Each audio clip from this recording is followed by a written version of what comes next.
When I first saw Sharn's towers, I knew at once that this soaring city would be where I would make my mark. This was the only place on Eberron that could provide me with the tools I needed. Talent, money, and most importantly, power. You can see magic everywhere in Sharn. Magic supports its towers, powers its sky coaches, and adorns the trinkets of the wealthy few. But only the few. An ordinary city dweller can't afford a simple repair spell, let alone a shield guardian. The common folk sweat to earn their living just as they always have, even in Sharn. Imagine this.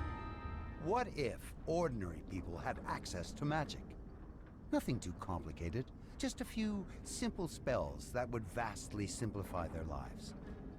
Imagine the revolution this simple change would create. I knew that bringing magic to the masses would secure the name of Vaunt in history. Not to mention, make me very, very rich.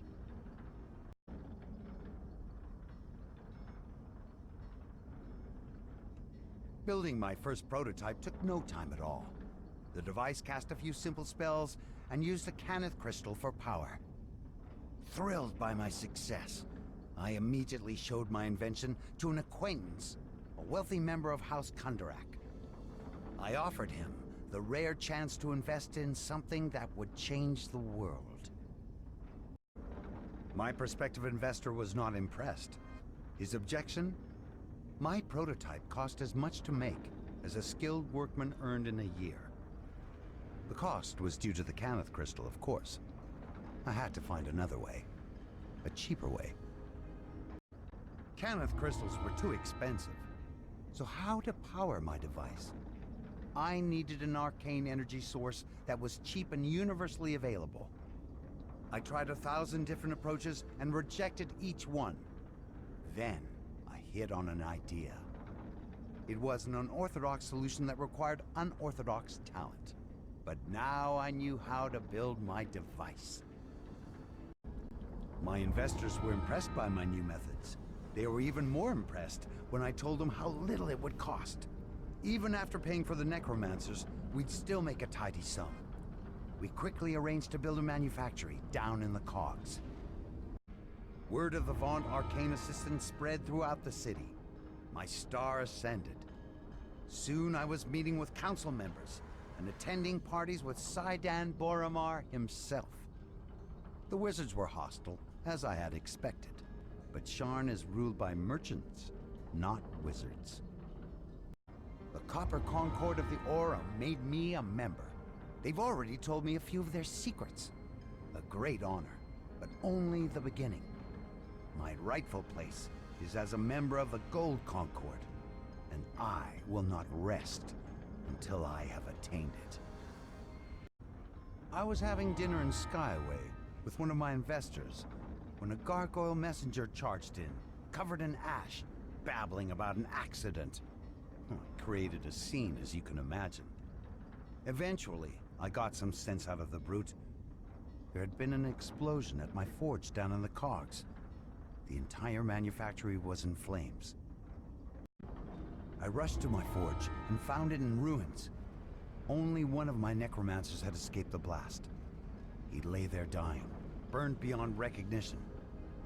With his last strength, he chanted something over and over in a strange tongue.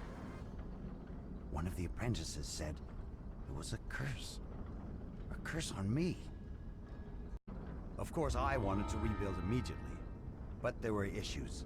The city council was asking questions, and the salvage workers reported seeing strange things deep inside the ruins. I needed to know what I was dealing with, so I sent out more scouts. They did not return. I hired experts from Moorgrave University at no little expense. They put a name to my problem. Forge wraiths. Spawned by my forge's destruction, controlled by a powerful curse, those undead creatures had only one wish: my death. I don't dwell on problems. I solve them. If there was a curse, then I would find a way to negate it. So I hired more experts. I fortified my security. I sent agents to scour the world. And in time, I found the solution. An ancient and immensely powerful artifact in Stormreach. And just imagine, the locals were using it in a lighthouse. I paid the Boromar clan a hefty sum to bring me the Stormreach beacon. And just like that, the Forge raids are no longer a problem. The artifact keeps them at bay nicely. Now, I can concentrate on building a new forge, manufacturing my device, and pursuing my other plans. This, all of this, has just been the first step. Now it's time for the golden second dawn of Lucien Vaunt.